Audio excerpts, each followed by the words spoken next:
तो हेलो दोस्तों, कैसे हैं आप। आज दोस्तों हम बात करेंगे बॉलीवुड के इन सितारों ने जो कि सिनेमा जगत के साथ साथ राजनीति में भी अपने झंडे गाड़े हैं।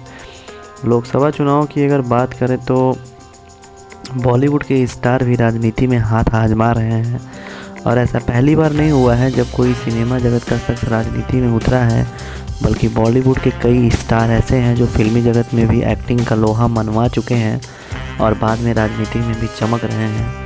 तो पहले नंबर पर आते हैं राज बब्बर। अभिनेता राज बब्बर सिनेमा के साथ साथ राजनीति के लिए भी जाना पहचाना नाम है। वह अक्सर अपने बयानों को लेकर चर्चा में रहते हैं। उन्होंने साल 1989 में राजनीति में कदम रखा था और जनता दल में शामिल भी हुए थे। फिर बाद में वो समाजवादी पार्टी में शामिल हुए और 3 बार सांसद भी बन चुके हैं।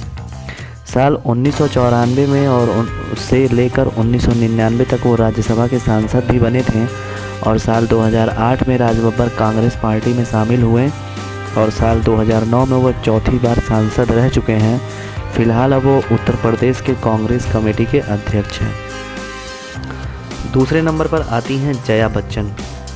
अगर बॉलीवुड स्टार अभिनेता अमिताभ बच्चन की पत्नी की बात किया जाए, जया बच्चन जो कि राजनीति के क्षेत्र में काफ़ी सक्रिय हैं और वो 2004 से समाजवादी पार्टी में सांसद रह चुकी हैं और उन्होंने साल 2006 के राज्यसभा में भी उत्तर प्रदेश को रिप्रेजेंट किया है। इसके बाद जून साल 2006 से लेकर 2010 तक उनका नाम दूसरा कार्यालय रहा है। इसके बाद वो 2012 में भी चुनी गई थी। 2018 में वो समाजवादी पार्टी की तरफ से राज्यसभा का चौथा कार्यकाल शुरू हुआ था, जो कि अभी भी जारी है और उनको बेस्ट वुमेन ऑफ पार्लियामेंट का अवार्ड भी मिल चुका है। नेक्स्ट नंबर पर आते हैं शत्रुघ्न सिन्हा। बॉलीवुड के शॉटगन यानी शत्रुघ्न सिन्हा भारतीय जनता पार्टी का जाना माना नाम है और वो अक्सर अपनी पार्टी के खिलाफ बयानबाजी करने के चलते चर्चा में रहते हैं।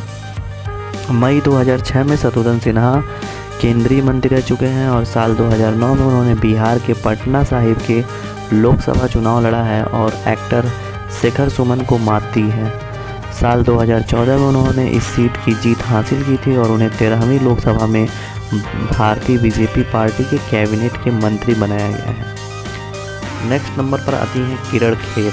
अभिनेत्री किरण खेर जिनकी पहचान बॉलीवुड में अपनी एक्टिंग के दम पर है और उतनी ही पहचान राजनेताओं के तौर पे भी मानी जाती हैं। किरण खेर साल 2009 में भारतीय जनता पार्टी बोले तो बीजेपी में शामिल हुई थी और उन्होंने साल 2014 में चंडीगढ़ से लोकसभा का चुनाव लड़ा था और जीत भी हासिल की थी और उनकी गिनती राजनेताओं में होती है जो अपनी बात खोल कर कहती हैं और वो प्रधानमंत्री नरेंद्र मोदी की बहुत बड़ी प्रशंसक है। नेक्स्ट नंबर पर आते हैं जया प्रदा। एक्ट्रेस जया प्रदा ने साल 1994 में तेलुगु देशम पार्टी ज्वाइन की थी, जो कि साल 1996 में आंध्र प्रदेश से राज्यसभा के लिए नामांकित किया गया था, लेकिन उनके और पार्टी चंद्रबाबू नायडू के बीच विवाद पैदा हुआ जिसके चलते उन्होंने पार्टी छोड़ दी और उन्होंने समाजवादी पार्टी को ज्वाइन किया। साल 2004 में वह उत्तर प्रदेश के रामपुर से लोकसभा चुनाव के मैदान में उतरी थी और उन्होंने 85,000 वोटों से जीत हासिल की थी। नेक्स्ट नंबर पर आते हैं विनोद खन्ना। बॉलीवुड अभिनेता विनोद खन्ना साल 1997 में बीजेपी के टिकट पर पंजाब के गुरदासपुर से लोकसभा पहुंचे थे। वहीं साल 2002 और 2014 में वह इस सीट से सांसद बने थे और लंबे समय से कैंसर से पीड़ित रहने की वजह से 27 अप्रैल 2017 को उनका निधन हो गया था। नेक्स्ट नंबर पर आती हैं स्मृति ईरानी और स्मृति ईरानी की हम बात करें तो 2003 में भारतीय जनता पार्टी को ज्वाइन किया था और 2004 में वह महाराष्ट्र यूथ विंग की उपाध्यक्ष भी थी। 2014 में हुए लोकसभा चुनाव के बाद वो कैबिनेट मिनिस्टर बनी थी। स्मृति ईरानी राज्यसभा की सदस्यता भी हैं। नेक्स्ट नंबर पर है हेमा मालिनी। अगर हेमा मालिनी ड्रीम गर्ल हेमा मालिनी ने साल 2014 में यूपी मथुरा सीट बीजेपी के टिकट पर चुनाव लड़ा था और लोकसभा पहुंची थी। हेमा मालिनी ने साल 1999 में विनोद खन्ना के प्रसार करती थी और बीजेपी ज्वाइन की थी। तो दोस्तों, बॉलीवुड का यह फैक्ट जानकर आपको कैसा लगा? अगर अच्छा लगा हो तो कमेंट कर ज़रूर बताइएगा और ऐसे ही अमेजिंग फैक्ट वीडियोस जानने के लिए हमारे चैनल को सब्सक्राइब करें। Thank you.